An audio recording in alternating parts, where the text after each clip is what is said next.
Mas agora eu vou conversar com um querido amigo, tá com saudade, tem tempo que a gente não conversa.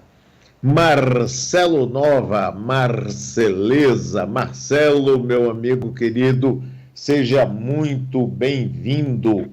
Como vai você? Alô, Mário, como vai você? Tudo seguindo o seu curso aí na Bahia também?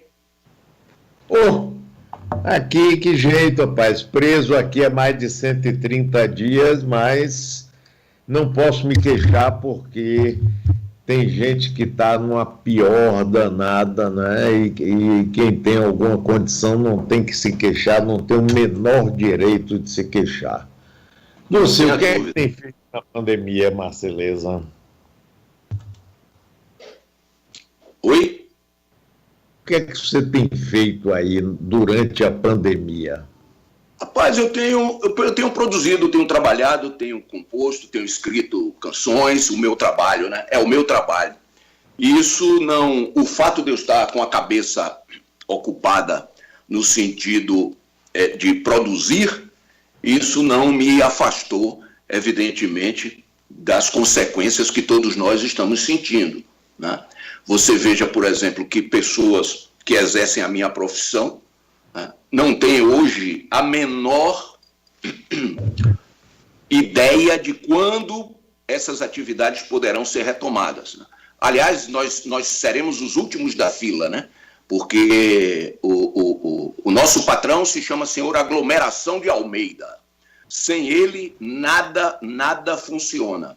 Então, essa situação que começou como uma inquietação lá em fevereiro, março, início de março, começou como uma inquietação, ela passou a apreensão, depois passou a medo mesmo, no sentido mais amplo, e agora eu conheço pessoas, músicos, que já estão em desespero, assim, pessoas que estão se alimentando de pão com ovo no almoço e pão com ovo no jantar. Não são pessoas que eu vejo na televisão ou que alguém vem e me descreve, são pessoas que eu conheço.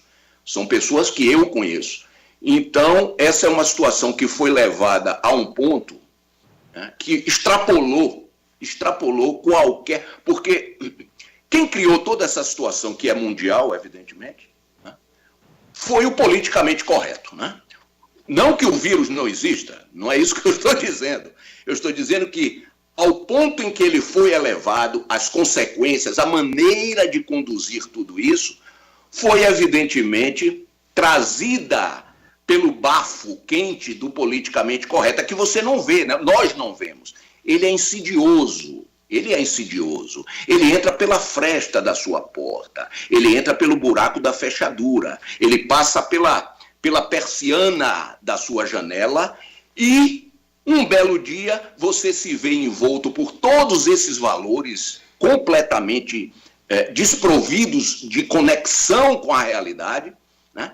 E, principalmente, o fato de que ele vai sugando a sua individualidade, lentamente. Isso começou o quê? Deve ter umas 3 décadas, talvez, lá pelo final dos anos 80, por aí, isso tenha iniciado. Então, durante essas décadas, ele lentamente vai tirando a sua capacidade de resistência, ele vai tirando a sua raiva, não é? Que é um elemento catalisador de coisas positivas, não é? Vai sendo jogada, como eu estava ouvindo antes aí, na coisa da religião, do demônio, do diabo, não é? Uma pessoa que trabalha comigo diz que todo dia que ela chega aqui, ela ouve no ponto de ônibus que o culpado por isso tudo é o demônio. Não é. E, originalmente, é o politicamente correto. Você está entendendo? Então, a função precípua do politicamente correto é retirar de você a sua capacidade de reação, retirar de você a sua individualidade e lhe transformar em mais um desse coletivo, né? Você ouve a Rede Globo, por exemplo, é o dia inteiro. Olha, morreram 300 mil e tantos que foram. E a população que assiste dioturnamente, até porque está em casa, e vamos combinar que brasileiro não tem o hábito de desenvolver leitura, não é? Pesquisa, estudo, né? Ouvir música, se interessar por cinema, enfim, esse tipo de conexão com a arte, nós não possuímos. Então, o nosso entretenimento é através da televisão. E ela não produz nada mais além de zumbis, não é verdade?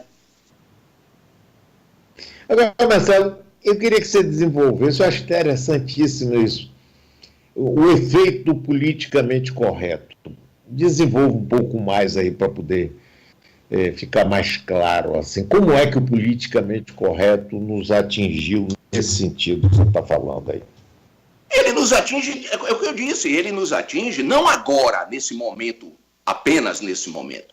Ele vem nos atingindo há décadas, moldando a nossa forma de aceitar, por exemplo, aceitar a opinião alheia como se fosse uma verdade irrefutável.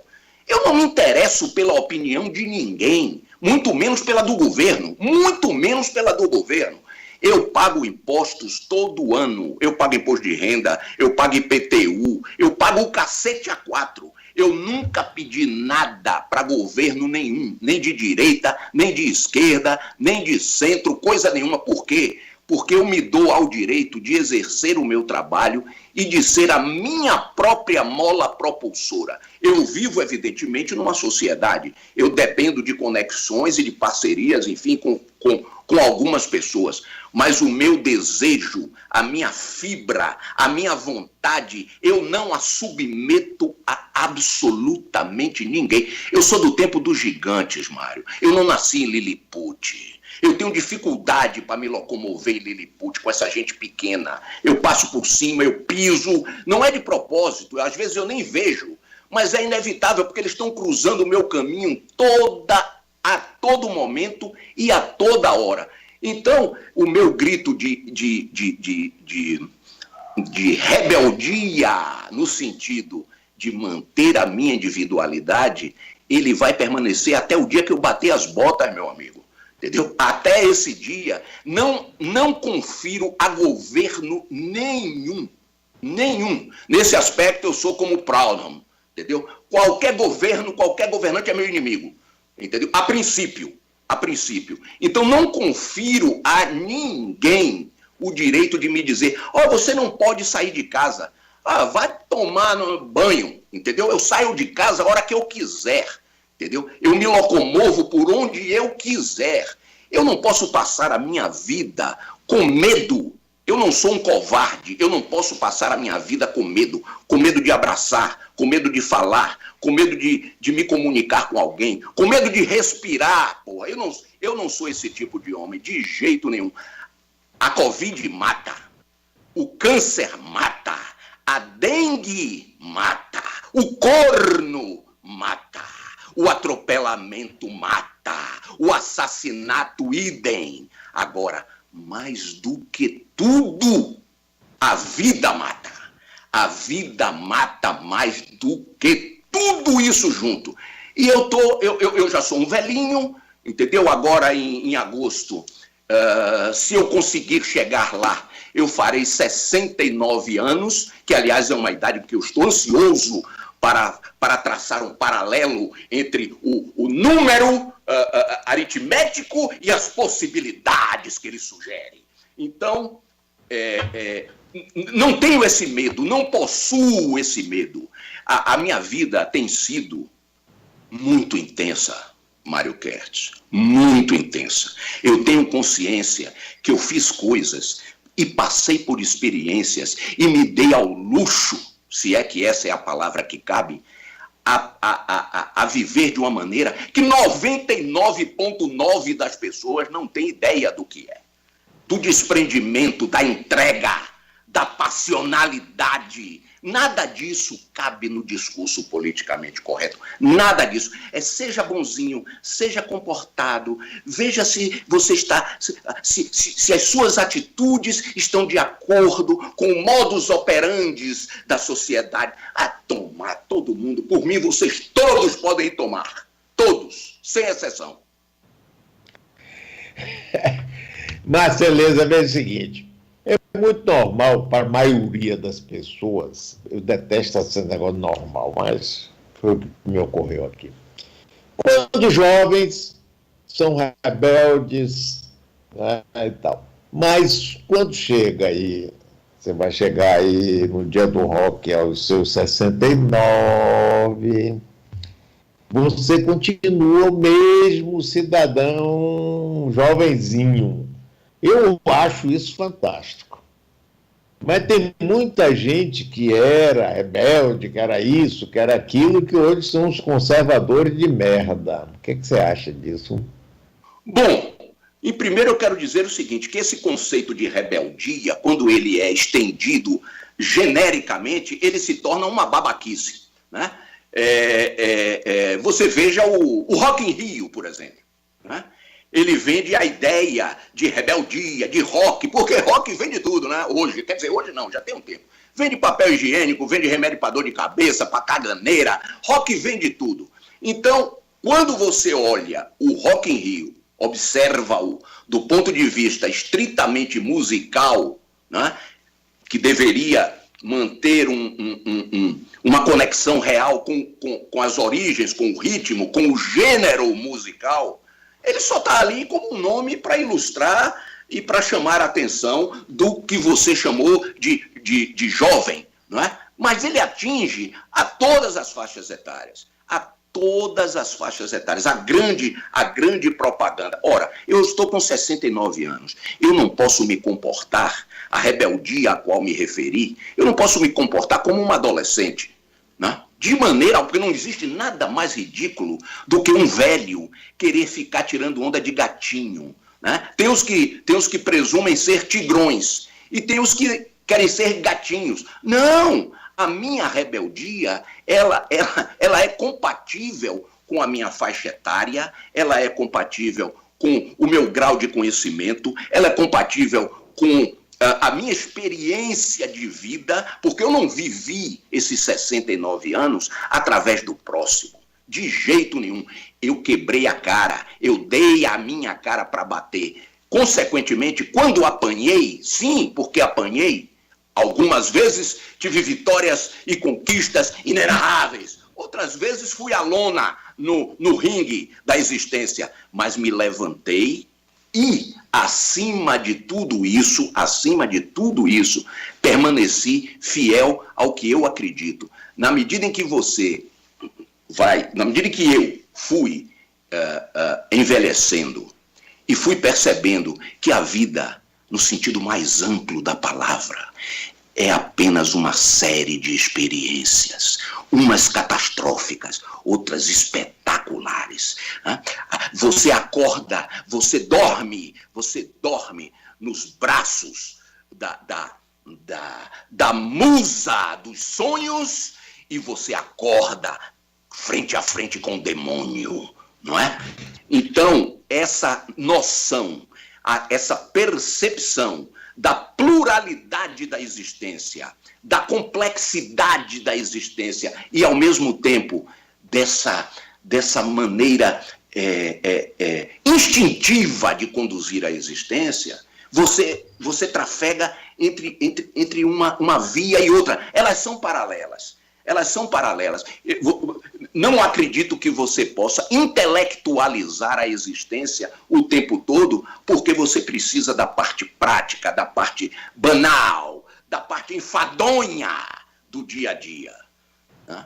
Então, nada mais somos do que isso, um conjunto de experiências, uma somatória de experiências. E eu não permito, volto a repetir, não permito que ninguém viva-as por mim.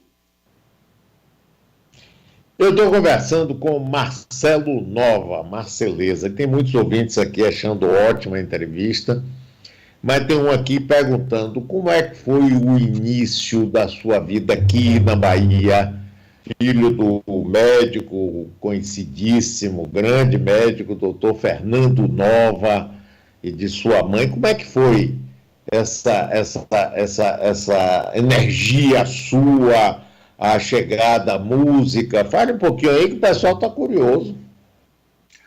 Bom, como você disse, meu pai, além de ser um médico e de ter tido uma importância muito, muito grande na medicina baiana, pois ele... Com certeza, eu sou testemunho, eu conheci muito seu pai.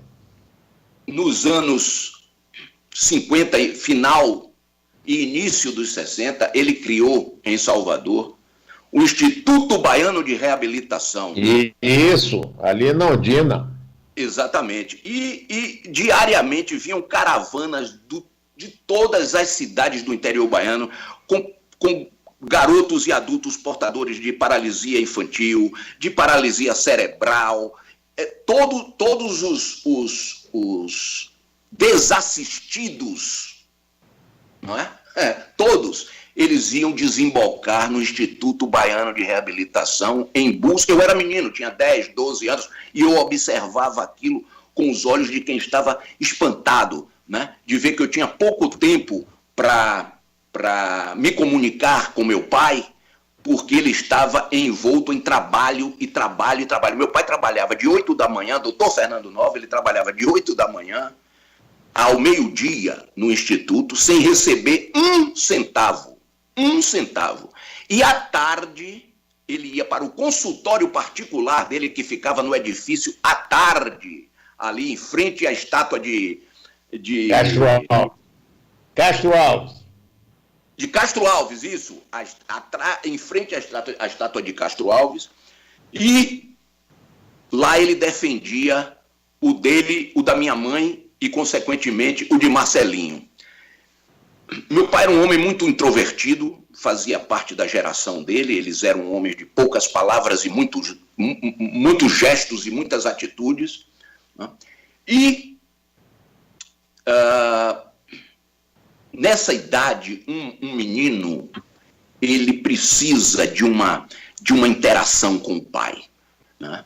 É a principal, e se hoje ainda existe isso, apesar dessa relação já estar transfigurada e transmutada, existe, e naquela época era mais premente ainda, porque eu não tinha irmãos mais velhos. A minha referência masculina era o meu pai. Então, onde é que nós compartilhávamos essa masculinidade? Única e exclusivamente no estádio da Fonte Nova, quando íamos ver o Bahia jogar, né? E aí ele, pela primeira vez, ou as únicas vezes em que eu vi meu pai mandar alguém tomar no cu, no sentido literal, é quando o juiz não marcava o pênalti a favor do Bahia. Que maravilha, velho, que estou imaginando. Doutor Fernando Nova, ele era sisudo, bem, falava pouco. Sério, circunspecto, homem de poucas palavras, de moral ilibada. Era um homem de moral ilibada.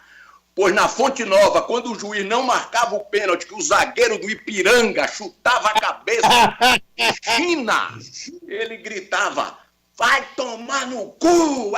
Era a única vez que eu via o meu pai tendo uma emoção genuína, uma explosão genuína, sem o controle.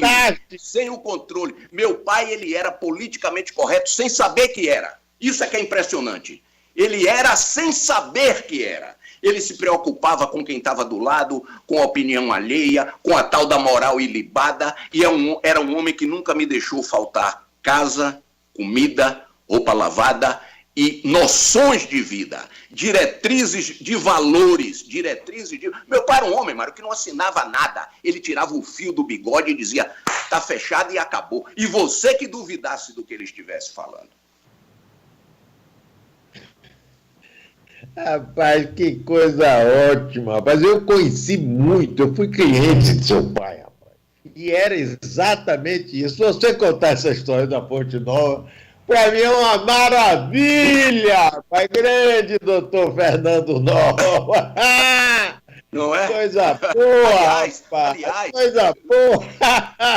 Deixa eu acrescentar um adendo a isso aí, que é o seguinte: evidentemente, quando eu montei o Camisa de Vênus, ele e os amigos, eles ficavam chocados, não é? Com a expressão Camisa de Vênus, né? Ele se sentia constrangido, porque Fernando, seu filho está fazendo o quê? Está cursando medicina como pai? E aí ele não tinha coragem de dizer, não, ele é líder e cantor de uma banda chamada Camisa de Vênus, que aquilo ali era uma coisa que incomodava, enfim.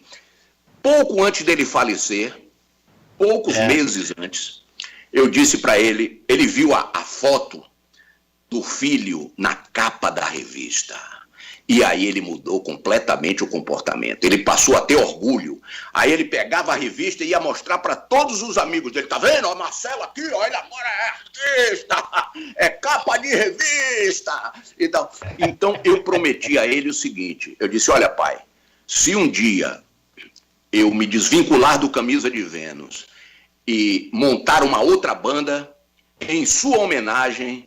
Porque ele tinha dito para mim, né? Olha, tudo bem que você queira ser músico, mas o nome da sua banda não possui nenhuma envergadura moral. Aí eu disse para ele, olha pai, se um dia eu me desvincular do Camisa, a próxima banda que eu tiver, em sua homenagem, eu vou botar o nome de Envergadura Moral. Infelizmente, quando isso aconteceu, já tinha quase 2 anos que ele tinha morrido. Mas eu mantive minha palavra. O meu primeiro disco solo se chama Marcelo Nova e a Envergadura Moral. Ah, que maravilha. Vem cá, e quando sugeriram a você, acho que foi uma gravadora, mudar o nome de Camisa de Vênus, você disse que ia mudar para quê? Essa história me persegue onde quer que eu vá. Mas sabe a que eu acredito isso? Eu acredito ao fato de que o rock brasileiro, talvez com raras exceções, é formado primeiro, naquela época, por meninos amarelos, né? Meninos amarelos. E hoje por adultos mais amarelos ainda, não é? Então, a ideia da Som Livre, que era e é até hoje, né? Um braço direito da Globo, a ideia era, ora, como uma banda chamada Camisa de Vênus, que possui essa conotação sexual exacerbada, como é que nós vamos colocar isso no Fantástico, né? No Chacrinha, e todos aqueles programas da época, né? Globo de Ouro e tal. Então fizeram uma reunião para me demover dessa ideia de que a banda tinha que se chamar Camisa de Vênus. Eu, para ironizá-los, aceitei a proposta de que aceitava a mudança do nome, contanto que trocasse Camisa de Vênus por Capa de Pica.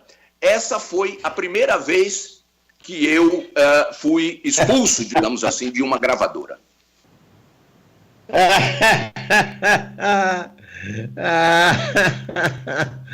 Qual é? Tá pensando que tá falando... Agora tem uma história que uma vez você estava fumando um beck e aí Antônio Carlos Magalhães passou por você. Como foi isso aí? Rapaz, não só ele passou, eu estava num bug. Não só estava fumando um baseado, mas estava dentro de um bug sem capota, com mais 2 pessoas, uma do meu lado e outra atrás. De repente, vem aquela fila de Opalas. Era o carro que transportava a governança, eram os Opalas, os Opalões pretos. Aí, 2 motociclistas na frente, eu vi a sirene tocando, já fui caindo para a esquerda para dar passagem, veio o primeiro Opala, passou, no segundo, e naquela época não tinha esse negócio de vidro insulfilmado, não tinha, os vidros eram amarelos, e com o calor baiano, as janelas eram abertas o tempo todo. Quando eu olho para o lado, quem está? Eu com baseado para lá de Bob Marley, bicho, escondendo na mão assim. Quando eu olho, está Antônio Carlos Magalhães a 1 metro de distância de mim, olhando para mim. E eu já estava naquele estado em que nós ficamos quando fumamos maconha. Então eu olhei para ele e disse: fala, meu governador! Rapaz, ele saiu do Opala, o corpo, né, a cabeça e o tronco, ele se projetou pela janela para fora do carro, ergueu os 2 braços em sinal de conquista, de vitória, ergueu os dois braços e sorriu para mim e o carro foi andando e ele fazendo assim para mim, ó.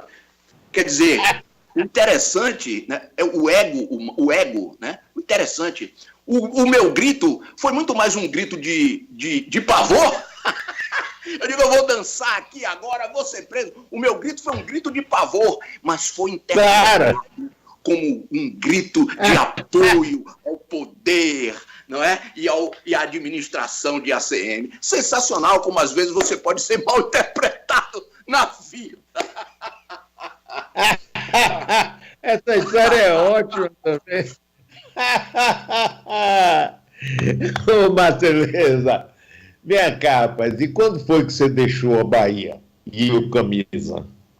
A Bahia eu deixei no sentido mais amplo, eu me mudei para São Paulo em 1985 e permaneço morando aqui, embora o meu trabalho, a minha função, né, exige de mim uma locomoção constante como se eu fosse um cigano psicodélico, né? Então tome-lhe avião, tome-lhe jegue, tome-lhe Kombi, tome-lhe van e tudo mais. Então,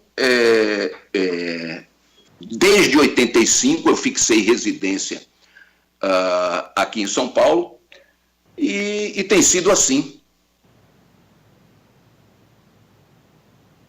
Vem cá, e eu soube que você fez um live com seu filho? Sim, sim. Foi o quê? Foi em maio. Eu, ele e a minha filha, a Penélope, nós fizemos uma live, mas assim,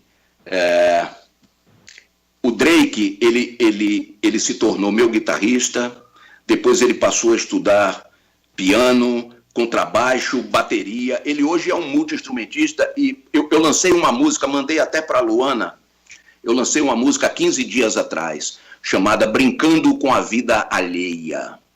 E ele gravou todos os instrumentos, né? Gravou todos os instrumentos. É uma canção cujo primeiro verso diz o seguinte: seu sistema ruiu, por mais que você negue, com sua pose, seu discurso e sua moral de jegue. Sua empáfia é asquerosa, suas escolhas são erradas. Você sabe o preço de tudo e o valor de nada. E aí depois eu falo do Botox, né? Do carro blindado, entendeu? Seu Botox, seu carro blindado. Só falta dizer, você é um merda, entendeu? E a música, para minha surpresa, começou a tocar em uma rádio muito popular aqui em São Paulo. Eu digo pela minha surpresa porque as rádios têm conexões, como você sabe, ou podem ter conexões com governos e prefeituras. Então eu nunca imaginei que uma canção dessa, que é um ataque frontal, né? Esse radialista que toca a canção aqui em São Paulo, ele me disse uma coisa que eu não tinha atentado. Ele me disse, Marcelo, a sua canção é a primeira canção desde os anos 80, quando você cantava, quando tinha Renato Russo cantando Que País é Esse, tinha Cazuza cantando não sei o que e tal.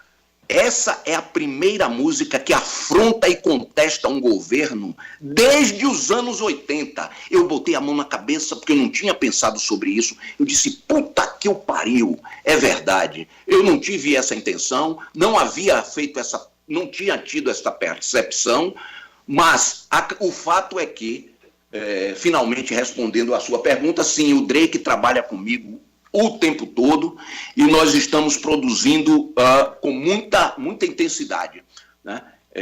Agora, vem cá, você deixa eu botar a música aí no ar para a gente ouvir? Se eu deixo? Sim. Faça-me o favor. Então aí, Abraão, bota a música de Marceleza para a gente ouvir.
E aí, Marceleza? É isso aí. Ah, que maravilha, rapaz! Adorei! E não é, bicho? E não é isso aí? O problema é o seguinte, eu como indivíduo, como cidadão, como digo na letra da música, que pago imposto e não tenho nada em troca, e essa hipocrisia gigantesca, e eu sou grupo de risco, porra, entendeu? Eu sou um velhinho, eu não estou aqui advogando a causa e safo, protegido por escudos e espadas. Não, não. Agora, eu não sou hipócrita. É muito sim. Ou seja, eu posso pegar Covid amanhã. Posso, claro que posso. Se eu pegar, posso ter uma reação branda, posso não ter reação nenhuma porque sou assintomático, ou posso ter uma reação grave. Se tiver uma reação grave, talvez eu precise ir para o hospital. Se eu tiver de ir para o hospital, eu posso ser medicado e voltar para casa. Se eu tiver de ficar no hospital, eu vou ser internado. Se eu for internado, eu posso ser entubado ou parar no respirador. Se eu parar no respirador e ser entubado, eu posso vir a morrer. Ora, é muito sim. Velhinhos morrem, cacete. Velhinhos morrem. A vida mata todos nós. Velhinhos sempre morreram com doenças pré-existentes, por causa de epidemias, pandemias, né? Putarias. Velhinhos morrem. Velhinhos morrem. Muito bem. Vem cá, meninas. Vocês têm perguntas aí para Marceleza? Tem um ouvinte aqui que quer saber qual é a sua opinião, Marceleza. Aliás, bom dia, é Ramon. Quer saber qual é a sua opinião sobre o rock que é feito hoje. Olha, velho, é o seguinte. Vocês precisam começar a desenvolver capacidade de análise para não ficar dependendo das opiniões de ninguém. Nem da minha, nem da de ninguém. Entendeu? Desenvolva a sua capacidade de análise. Ouça o que está ao redor. Compare textos que são escritos hoje com textos que foram escritos anteriormente. Compare a sonoridade, a originalidade. Você está entendendo? É isso que nos difere. Esse é o discurso que eu estou fazendo aqui desde que comecei. Não existe, nada de acreditar em Marcelo Nova. Marcelo Nova está apenas expressando a sua opinião e que é apenas sua. Eu não quero fazer cabeça de ninguém. Eu expresso a minha opinião e o meu direito de me comportar do jeito que eu quiser, sem ter que dar satisfação ao bispo, ao papa, nem absolutamente ninguém. Até porque, se eu cometer um crime, eu tenho que responder perante a lei. Então, não estou isento de punição. Não estou advogando benesses para mim, em momento nenhum. Agora, respondendo a sua pergunta, o rock de hoje é uma merda.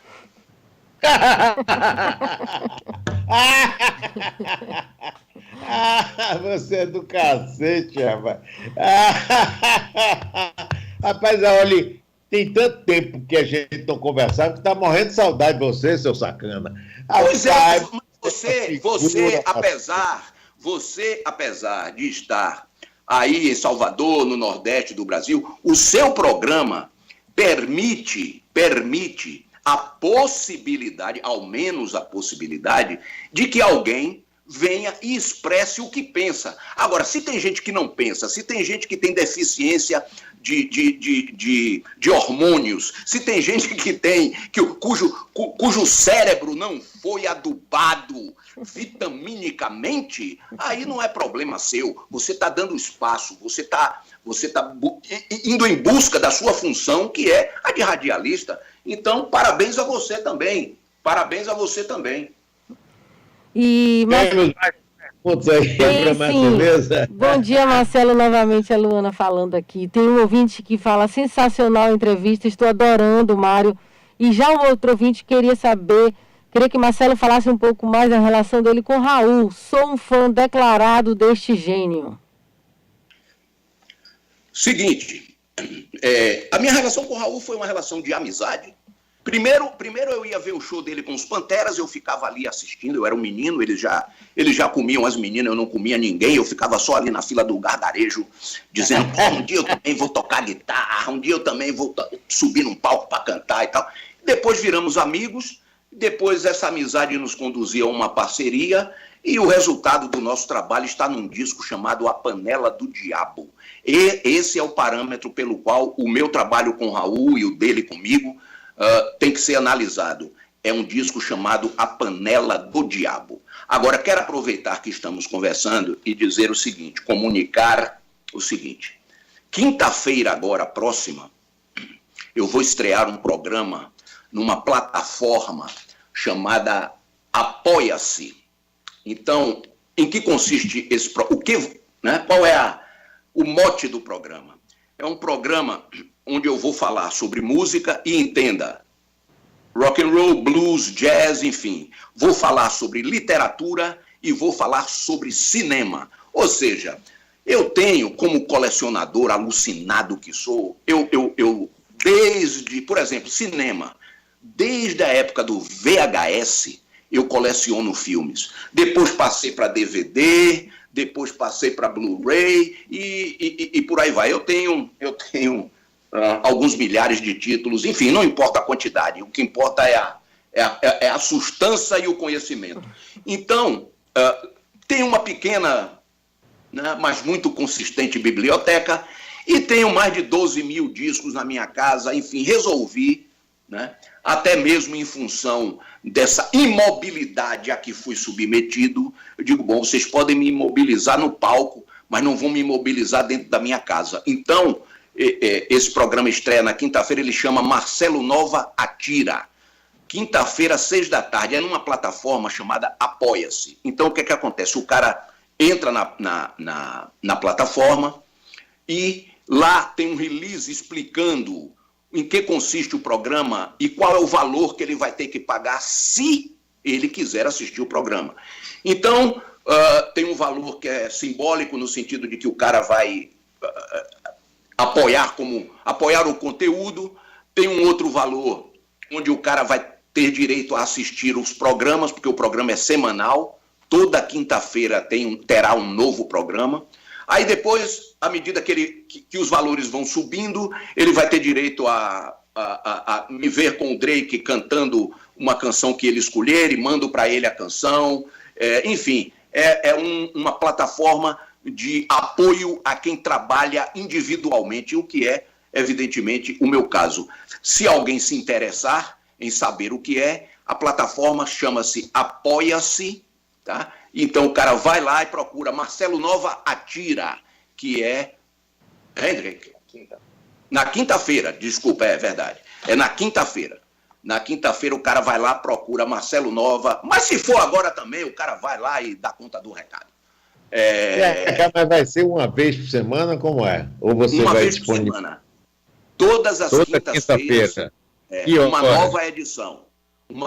Todas as quintas-feiras, uma nova edição. Agora, é bom deixar claro o seguinte, porque existem muitos programas que falam sobre lançamento, falam sobre o disco novo de fulano, tem toda uma conexão, né, com a atualidade, com o momento agora. Eu não acredito nisso. O momento agora é apenas a consequência de todos os momentos que vivemos anteriormente, e aí por isso que chegamos aqui. Então, o programa não é sobre rock, sobre jazz, sobre cinema e sobre literatura. O programa é sobre Marcelo Nova, a visão de Marcelo sobre esses tópicos, sobre esses temas. Da minha maneira, eu falo como estou falando aqui com vocês, e é isso, é um programa sem glamour, mas é um programa que pretende exibir algumas coisas que ficaram com o politicamente correto, inclusive, foram ficando escanteadas, foram sendo jogadas para escanteio. Agora, que horas é que vai ser essa transmissão? 18. Toda quinta-feira, às 18 horas. Toda quinta-feira. Agora, o cara tem que entrar lá antes, ele dá uma olhada direitinho Pode entrar agora também. O cara olha lá, vê do que se trata o programa, do que fala o programa, o que é que ele escolhe o valor que ele vai escolher para pagar. É Marcelo Nova, o quê? Atira. Muito bem. Não, o programa não é ao vivo, o programa é gravado. Sim. Agora, esse filho seu aí que você falou, ele tá lhe ajudando um bocado, bicho. Eu vi ali os instrumentos todos. Foi ele quem tocou? Nessa música, sim. Mas não só nessa música. Ele era meu filho, menininho, garotinho. E aí esse meu filho garotinho foi crescendo, começou a subir no palco, começou a pegar guitarra, virou homem. E aí começou a trabalhar comigo. Quer dizer, ele tem um conhecimento muito grande, porque ele se interessou, não é? Um conhecimento muito grande a respeito da minha obra. Então, ele sempre tem uma ideia ou algumas ideias que se adequam com as minhas. E aí nós fomos vendo que, além de pai e filho, nós temos uma afinidade musical muito, muito grande. E começamos a testar isso, né? Nos palcos, nas composições, nos estúdios. Então chegamos à conclusão de que nós formamos uma boa dupla, velho. Uma boa dupla. Agora, tem um ouvinte aqui pedindo para você citar 3 filmes bons. 3? 3 filmes bons. Bom, então vamos começar, talvez... Vou começar lá de trás. Tem uma pérola. Aliás, deixa eu fazer uma propaganda aqui. Tem uma empresa aqui em São Paulo chamada Versátil, ela é nacional. Ela distribui... Eu sei que tem filmes espetaculares. A Versátil é uma maravilha! Cara, né? A Versátil é uma exceção no Brasil. Eles fazem lançamentos cuidados, com luva, as caixinhas com luva. E eles começaram, alguns anos atrás, a fazer um projeto de caixas chamado Filme Noir. Então, você tem... Em cada caixa, você tem 6 filmes em 3 DVDs. A essa altura já são 16 caixas, portanto são 96 filmes. É um projeto audacioso e de muita qualidade. Então, um filme que eu poderia falar chama-se Out of the Past, que no Brasil foi traduzido para Fuga do Passado. Essa tradução até que é boa, né? É razoável, de razoável para boa. A maioria... Outro dia eu estava vendo um chamado Appointment with Danger, que é Encontro com o Perigo. A tradução em português foi Na Boca do Lobo. Então eu não sei de onde esses caras tiram essas ideias, mas não importa, o que importa é o filme. Esse filme, Out of the Past, é um clássico do cinema noir, né? Tem todos os elementos. O escroto, o cara honesto, a mulher fatal, aquela que seduz e abandona com uma facilidade extraordinária, dirigido pelo grande Jacques Tourneur, né? Que aliás, tem uma cena, para mim, uma das cenas mais emblemáticas do cinema. Você imagina, o filme é de 57, toda a censura que havia, né? Você não podia falar de sexo, os casais dormiam em camas separadas, né? Então, o Robert Mitchum, que é o ator principal, ele está com Jane Greer na praia, embaixo de uma ponte, né? E a maré vai e vem, e as ondas vão, e as ondas voltam. E aí ela não vale nada, né? A personagem dela é uma destruidora de homens.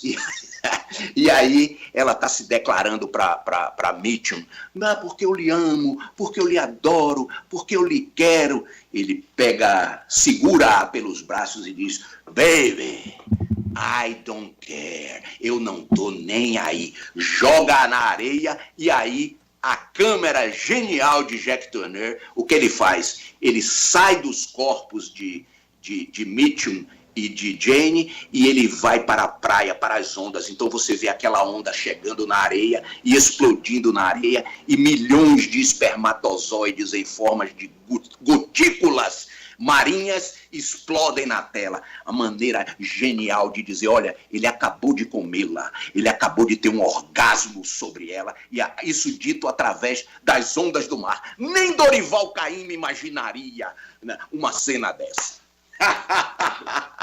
E mais dois, estão faltando dois. Mas, bom, esse foi um. Bom, outro filme muitíssimo interessante, apesar desse já ser um filme, digamos, até certo ponto popular, é Blade Runner, né? Blade Runner é um filme que é um marco da história da ficção científica. Aliás, a única obra realmente intensa e poderosa de Ridley Scott, né? Ridley Scott é um diretor medíocre, né? Ele precisa de 500 milhões de dólares para produzir o quê? Produzir o Gladiador. Ora, Mário, francamente, se eu vou me interessar pela história da Roma antiga, eu quero ouvi-la através de senadores, através do imperador. Eu quero ver o poder se expressando. Eu quero ver o que acontece nos bastidores de quem mandava naquela zorra. Vou querer ver a história de Roma através dos olhos de um gladiador, cuja maior função era cortar pescoço de leão, né? Um bosta qualquer, entendeu? Então, voltando a Ridley Scott e voltando a Blade Runner é um filme espetacular, embora ele tenha contado com uma equipe sensacional, né?